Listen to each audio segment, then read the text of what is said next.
Bonjour à tous, j'espère que vous allez bien. Alors aujourd'hui on se retrouve pour un nouveau type de vidéo. Donc on va parler du romantisme et de l'impact que ça a sur le couple, qui est, selon moi, n'a pas un très bon impact sur le couple. Mais vous allez voir ceci dans la vidéo. J'espère que en tout cas ce nouveau type de contenu vous plaira. N'hésitez pas à me le dire, soit par un like, soit en commentaire, ça me fera très plaisir, ou même les deux, c'est encore mieux. Et donc voilà, donc on va commencer par poser déjà ce qu'est le romantisme. Donc j'ai été voir dans le dictionnaire Robert qui est directement sur internet. Donc le romantisme, c'est un mouvement littéraire et artistique qui est apparu dans le début du 19e siècle. Je trouve que on nous inculque un peu partout, dans les bouquins, dans les films, et même je pense dans l'éducation au final et dans la société, que la vie c'est le romantisme, c'est attendre son prince, attendre qu'il arrive, de te sauver, de passer d'une condition pourrie à t'as une belle vie avec de l'argent, des enfants, et puis tout va bien et tout se passe bien et hop c'est bon, c'est réglé. En fait pas du tout, parce qu'une relation ça se construit au fur et à mesure des années et la rencontre c'est le moment le plus facile, et les premières années c'est aussi le moment le plus facile d'une relation, étant donné que toute la biologie, la chimie de notre corps fait en sorte que tout se passe bien, qu'on ne voit que ce qui est positif pour pouvoir procréer. Parce que clairement, c'est ça, c'est pas du romantisme. Les 3 premières années, c'est pas du romantisme du tout, c'est juste de la biologie et la chimie. C'est juste votre corps qui vous pousse à faire un enfant avec quelqu'un et à vous sentir en sécurité avec cette personne, parce que dans la nature, une femme toute seule qui doit avoir un enfant, c'est pas possible, quoi. On a besoin d'être protégé, on a besoin de vivre en groupe. Ça c'est tout ce qu'on a dans notre patrimoine génétique. Et donc voilà. Et donc, la société, apparemment, à partir du 19e siècle plutôt, a fait en sorte de faire croire dans l'imaginaire collectif des femmes qu'on devait attendre notre prince charmant. Et voilà, donc tout ça est apparu au fur et à mesure. Et donc moi je pense que dans la société, évidemment, des petites choses de tous les jours nous font croire que on attend ce prince charmant qui n'existe pas, hein, soyons sérieuses, ça n'existe pas. Et on verra même au fur et à mesure de la vidéo que est-ce que c'est vraiment ça que l'on attend, parce qu'on croit qu'on attend ça, mais est-ce que quand ça arrive vraiment, on a vraiment envie de ça? Pas sûr. Et donc voilà, je pense que je vais séparer un peu tout ça, tous ces films de romance qui nous mettent des choses en tête, en 4 catégories. Donc il y a une première catégorie qui est la catégorie de tout ce qui est Disney. Ils se rencontrent tous, Cendrillon, Blanche-Neige, tout La Belle au Bois dormant. Ils se rencontrent, ils tombent amoureux. La Belle au Bois dormant, c'est le gars qui va embrasser une fille qu'il a jamais ou alors peut-être qu'il s'était... Non, je crois pas qu'il s'était déjà vu. Je ne sais plus, mais en tout cas, il va embrasser une fille qu'au moins il n'a pas vue depuis 15 ans. Et donc il va l'embrasser, tout ça est normal. Et en plus, il la délivre d'un sort, hein, parce qu'évidemment, c'est toujours un homme qui doit délivrer une femme. Une femme ne peut pas délivrer une femme, et surtout, une femme ne peut pas se délivrer elle-même de quoi que ce soit. C'est vraiment n'importe quoi. Parfois, j'ai l'impression qu'on pense vraiment que les femmes sont comme des enfants, quoi. On est au même niveau. On peut pas donner des ciseaux aux enfants pour pas qu'ils se blessent. On peut pas donner la responsabilité d'elle-même à une femme. Voilà. Et donc dans ces dessins animés, depuis qu'on est tout petit, on nous inculque ça. Et cette première catégorie de dessins animés, je trouve qu'elle correspond et elle va dans la lignée de ce qui suit après.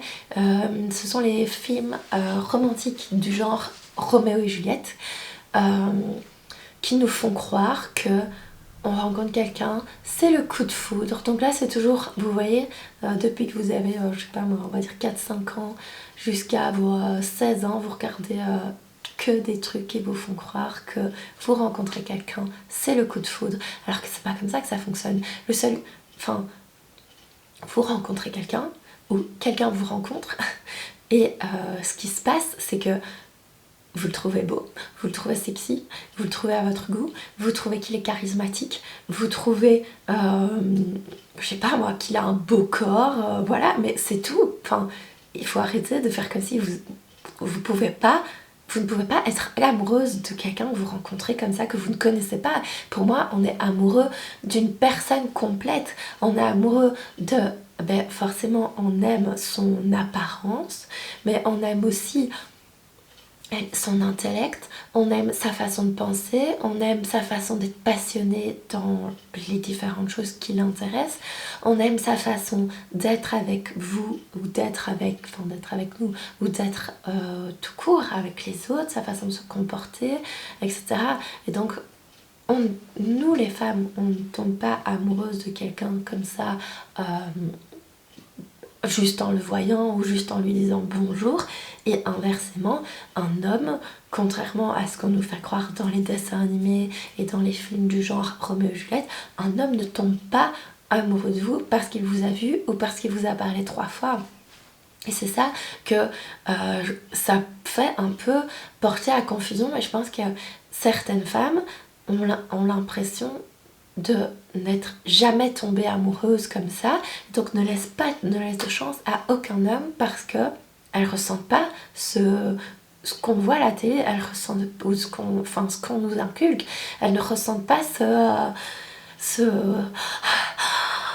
parce que personne ne le ressent. Enfin, ce qu'on ressent, c'est juste du physique. Ce qu'on voit, c'est juste de l'attrait, et c'est pas l'amour, c'est juste de la biologie et de la chimie de notre corps qui fait que on se sent un peu foufou d'avoir rencontré quelqu'un qui nous plaît et avec qui on pourrait avoir des enfants, dans le sens où avec qui on pourrait procréer, je dirais plutôt, mais voilà, ça c'est que de la biologie, hein, c'est ce qui fait que c'est comme chez les animaux, quoi, hein. C'est juste faire en sorte, l'objectif de notre corps, entre guillemets, c'est de pouvoir procréer. Donc voilà, et donc il y a certaines femmes qui se sentent vraiment comme ça, qui sont ne sentent pas de coup de foudre, et donc elles ne laissent la chance à personne, et elles ne se laissent pas non plus une chance justement de tomber amoureuse de quelqu'un, parce qu'elles pensent, c'est ancré dans leur tête, qu'on est obligé d'avoir ce coup de foudre et que sinon on n'est pas amoureux. Et au contraire, moi on entend souvent, il y a plein de coachs pour femmes, etc., qu'on voit aussi sur YouTube d'ailleurs, mais ou même entre copines, on entend souvent, ou même à la radio, partout, on entend souvent des femmes qui expliquent et qui disent voilà, moi je pense que je pensais qu'il était intéressé par moi, voilà, je trouvais que ça se passait bien, on a couché ensemble et maintenant plus rien.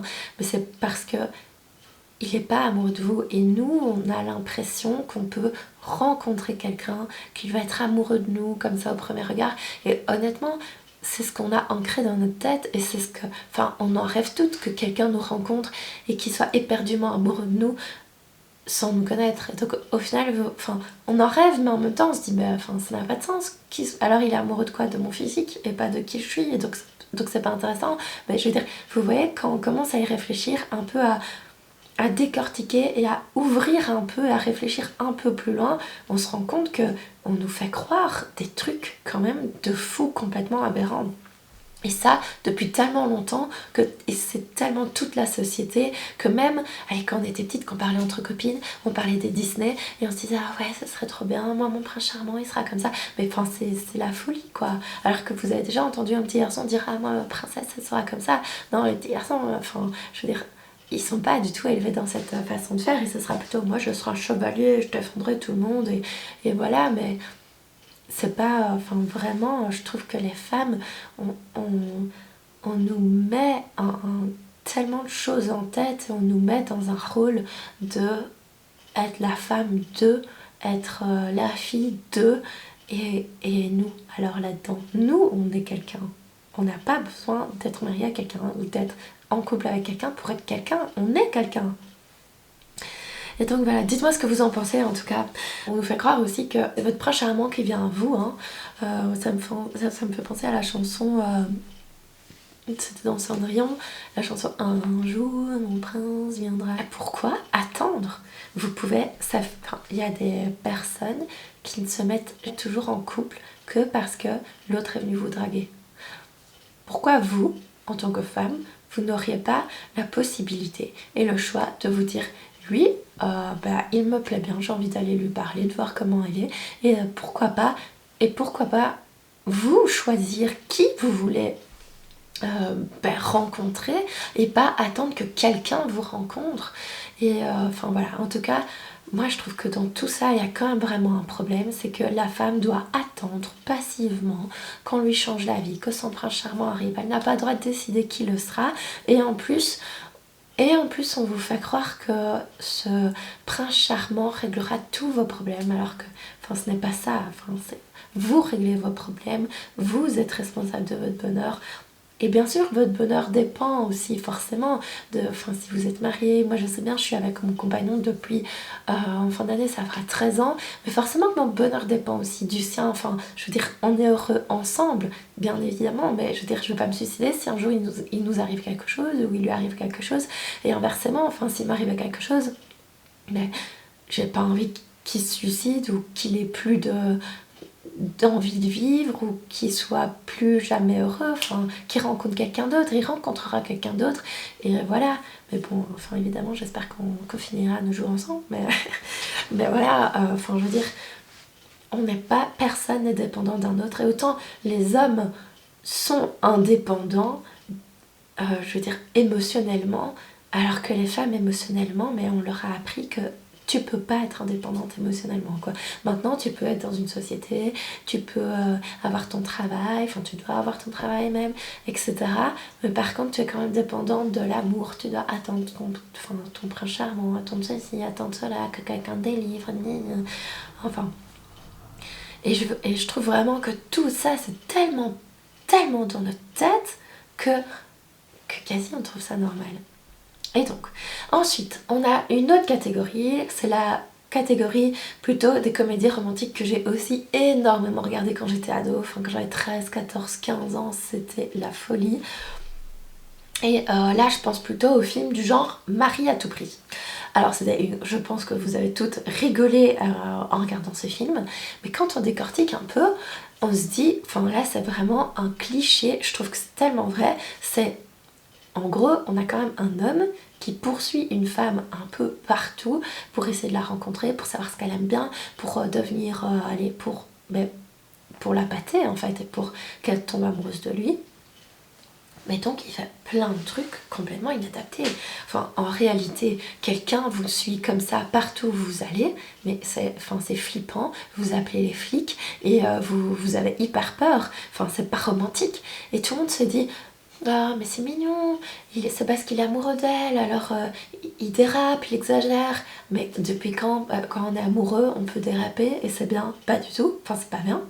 Et en plus, ça nous met aussi dans la tête que, je sais pas si vous avez déjà remarqué ça, mais moi je l'ai déjà remarqué quand même beaucoup de fois, quand quelqu'un vous drague, en fait vous avez mal au cœur quand vous l'aimez pas, et du coup vous essayez d'être gentil en disant mais désolé, je suis pas intéressée, ou vous dites même pas que vous êtes pas intéressée parce que sinon ce serait trop méchant, donc vous dites désolé, je suis déjà en couple, alors qu'en fait c'est pas parce que vous êtes en couple, c'est juste que vous l'aimez pas, c'est juste qu'il vous plaît pas. Et donc allez, la société fait en sorte que nous les femmes on se sente mal de dire non écoute désolé, mais tu ne me conviens pas, tu n'es pas quelqu'un qui me correspond. Et voilà, et moi par exemple, je sais qu'une fois j'ai reçu un bouquet de fleurs de quelqu'un que je ne connaissais pas. En tout cas, apparemment, c'est quelqu'un, je sais pas, qui m'a suivi ou qui a vu par hasard que je suis rentrée chez moi. Mais voilà, c'est un peu bizarre, hein. Il a quand même trouvé mon adresse alors que je l'avais jamais vue. C'était quelqu'un apparemment qui habitait dans le quartier. Et donc, il m'a écrit un petit mot, voilà. En disant sûrement, je me souviens même plus de ce qu'il disait, mais c'était sûrement que je lui plaisais bien, et c'est son numéro de téléphone. Et à ce moment-là, j'étais déjà avec mon compagnon, mais on est ensemble depuis longtemps. Pendant nos études, on était déjà ensemble, donc j'habitais encore chez ma maman. Et j'avais dit à mon compagnon, regarde, j'ai reçu des fleurs, je sais pas de qui c'est, mais je vais quand même répondre parce que même ma maman me l'a dit. Elle m'avait dit mais le pauvre, réponds-lui quand même merci, mais que ça t'intéresse pas, quoi. Et donc je me suis dit ouais, le pauvre, je vais quand même dire merci, que ça m'intéresse pas. Vous voyez, on a un peu mal au cœur en se disant oh le pauvre il est amoureux, mais non il est pas amoureux. Et vous voyez, on est quand même dans un truc où on se dit oh le pauvre il est amoureux, tout ça, alors qu'il n'était pas amoureux forcément, il ne me connaissait pas. ça revient au sujet d'avant, mais en plus, on a cette pression de oser dire, enfin, comme si dire non, ça m'intéresse pas, que c'était méchant ou c'est pas, ou je sais pas quoi, en fait, non. Et puis on se dit, il est sûrement amoureux, donc on peut pas être trop méchant. Mais enfin, c'est pas être méchant, c'est juste dire la réalité. Et je pense aussi que on est obligé. Enfin, il faut qu'on arrête de faire ça parce que moi, du coup, suite au message que j'avais envoyé, donc j'avais envoyé via le message, donc mon compagnon m'avait dit, écoute, c'est pas une bonne idée, il faut juste pas répondre. Et donc, du coup, il m'avait dit, ok, si tu veux absolument répondre, eh bien alors réponds via mon téléphone. Et donc, j'avais fait comme si c'était moi sur le téléphone de mon compagnon. Et en fait, après, mon compagnon, il a reçu plein de messages. Enfin, franchement, c'était du harcèlement. Et donc, vous voyez, ça se transforme c'est du le pauvre, il est amoureux, je vais être sympa et juste lui dire merci, mais je suis pas intéressée. Ou merci, mais je suis en couple, je crois que j'avais dit. Voilà, pour pas dire je suis pas intéressée, pour pas dire tu m'intéresses pas, pour pas être méchante.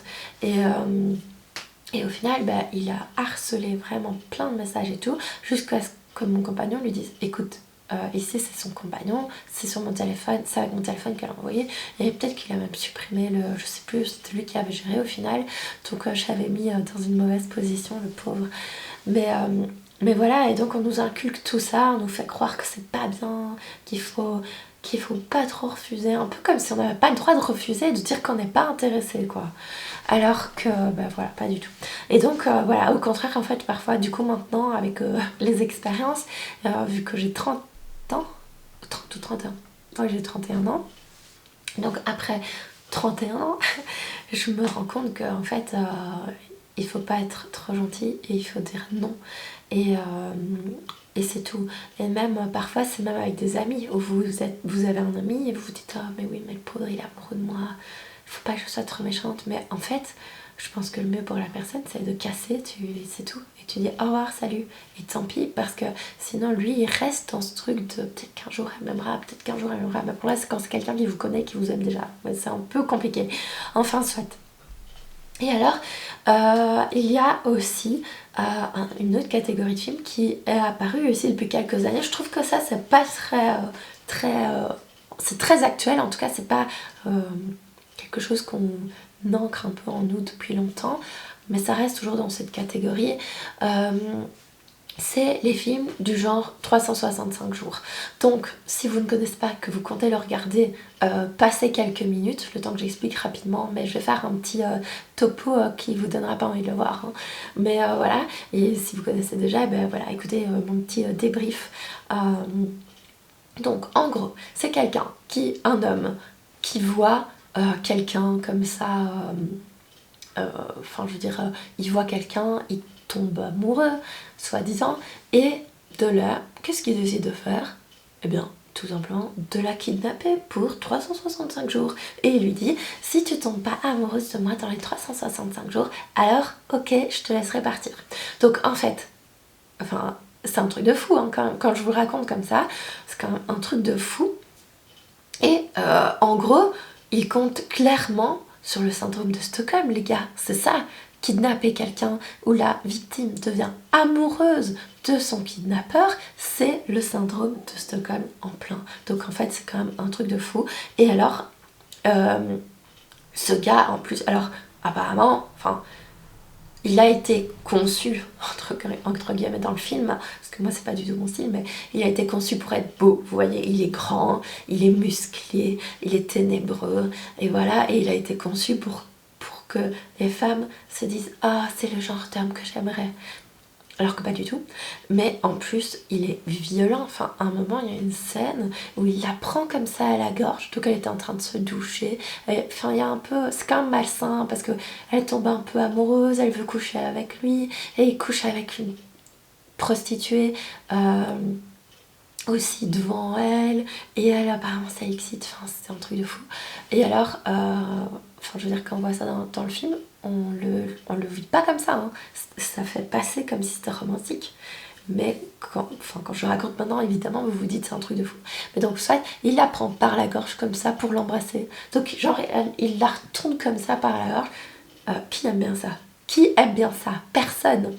Personne. Enfin, on se bat contre la violence faite aux femmes, et dans ce film c'est genre mais c'est tellement bien ce qu'il fait, ça, enfin allez, on se dit il est fougueux, il est romantique, il est vous voyez, genre c'est un homme fort, alors qu'en fait, enfin voilà, le film essaie de nous faire passer cette idée de il est amoureux, il est fougueux, il est fort, il est vous voyez, elle est soumise, mais c'est bien, mais non, mais non, c'est pas bien, enfin je veux dire, allez, enfin c'est un truc de fou. Et puis après elle tombe amoureuse, enfin, moi je sais pas, l'amour c'est le syndrome de Stockholm selon moi, mais bon voilà.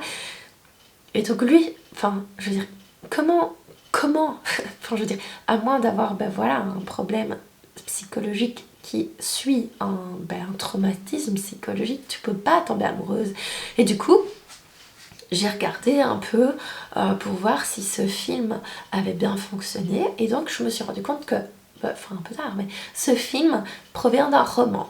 Ce roman a été écrit par une femme qui explique que elle était apparemment qu'elle faisait pas l'amour plus d'une fois par an avec son compagnon du moment, et que du coup elle avait écrit son bouquin un peu en se sentant, enfin pour se sentir un peu enfin un peu vivante, pour ressentir un peu du désir, etc. Et donc voilà, après je n'ai pas lu le livre, donc moi je vais parler uniquement du film, même si le film a été basé sur le livre, ça ne veut pas dire qu'elle le transparaît comme ça en tout cas, mais en tout cas, le film comme le livre, c'est un best-seller mondial, enfin c'est comme 51 degrés, enfin excusez-moi, mais il la traite pas bien du tout, et elle se force à faire des trucs qu'elle veut pas, et enfin lui, allez, il la traite comme une chienne.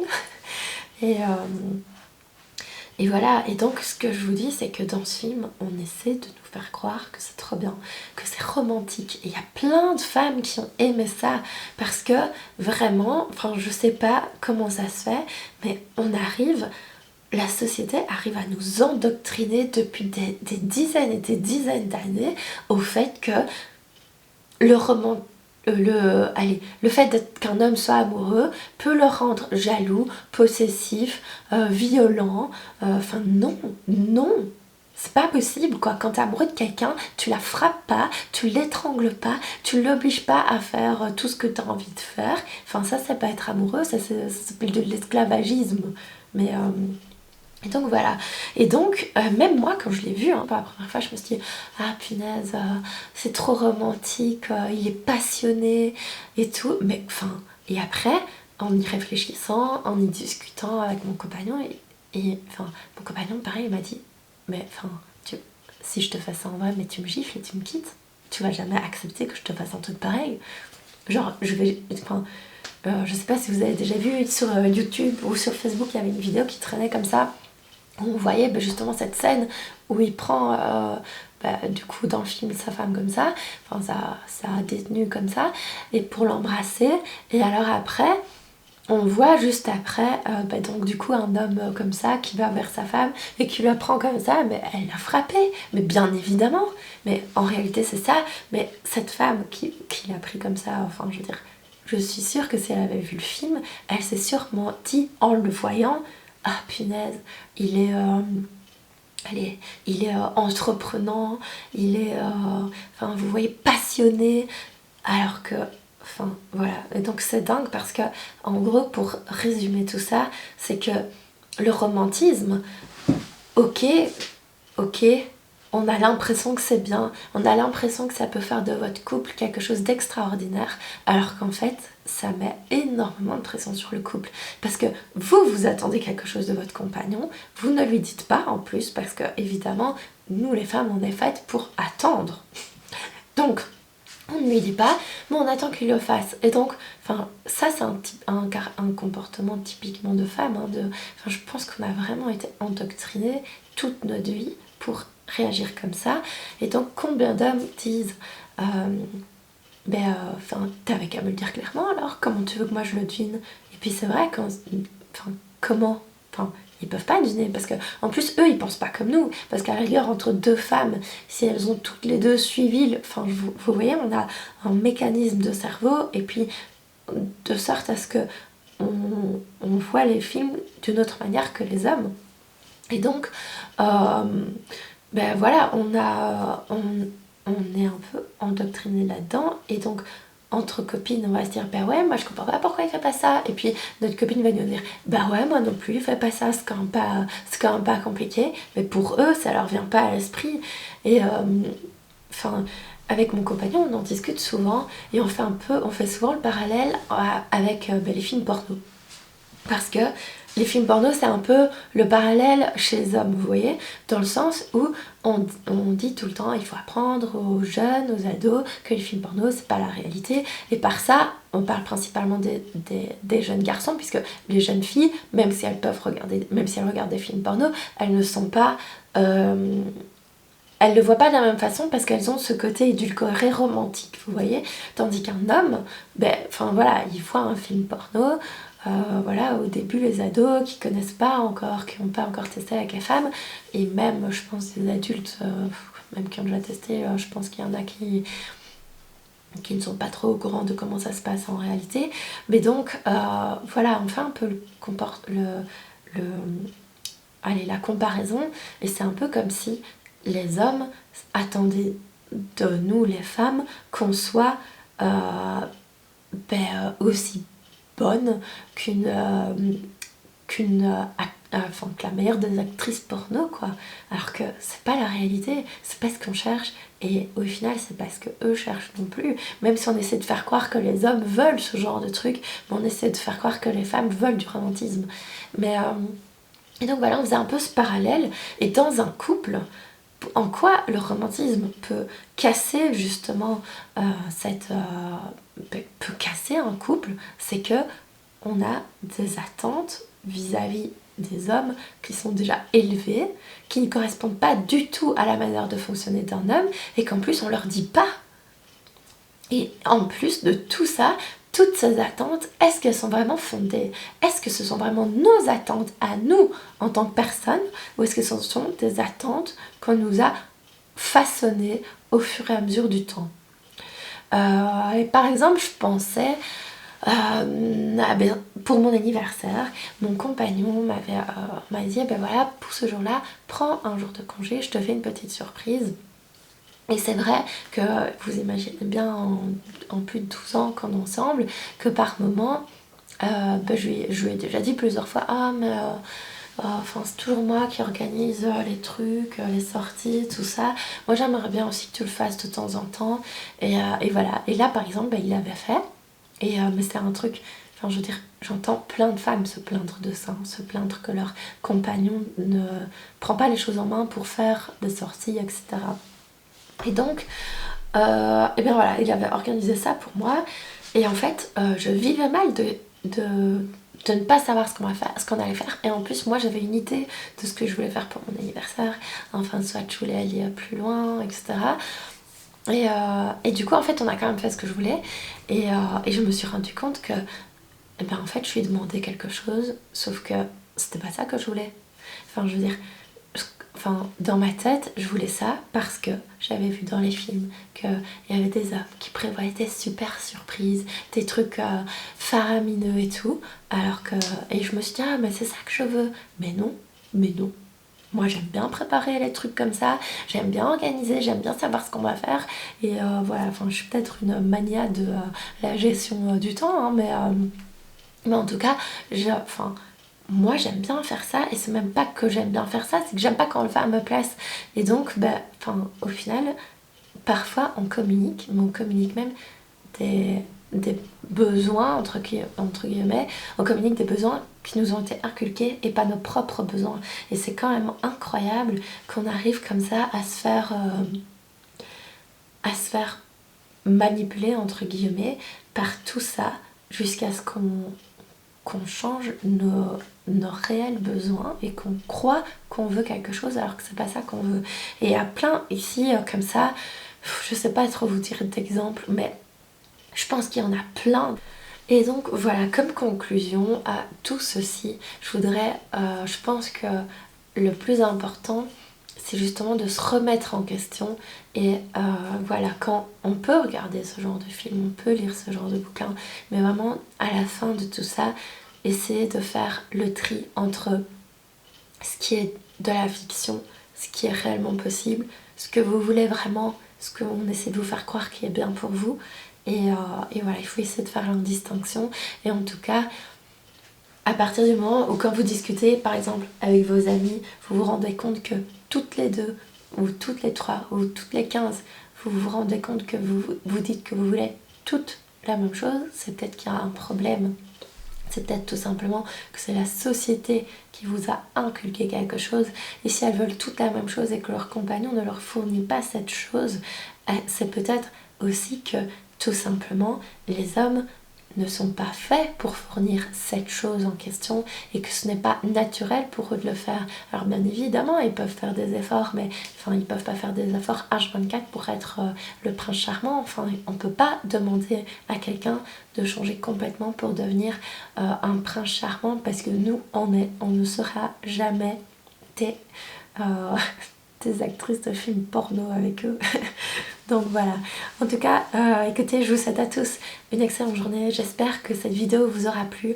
Je vous demande aussi, eh bien, en commentaire, dites-moi ce que vous en pensez. Dites-moi s'il y a des choses que vous demandez à vos compagnons et que vous vous êtes déjà dit, en fait, je lui demande de faire ça, mais quand il le fait, ça ne m'arrange pas spécialement. Ou moi, je préfère le faire moi-même, en fait, au final.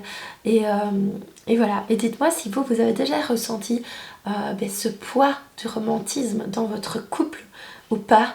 Je pense qu'on est quand même pas mal à ressentir au final ce poids, hein, parce que c'est clairement un poids pour le couple.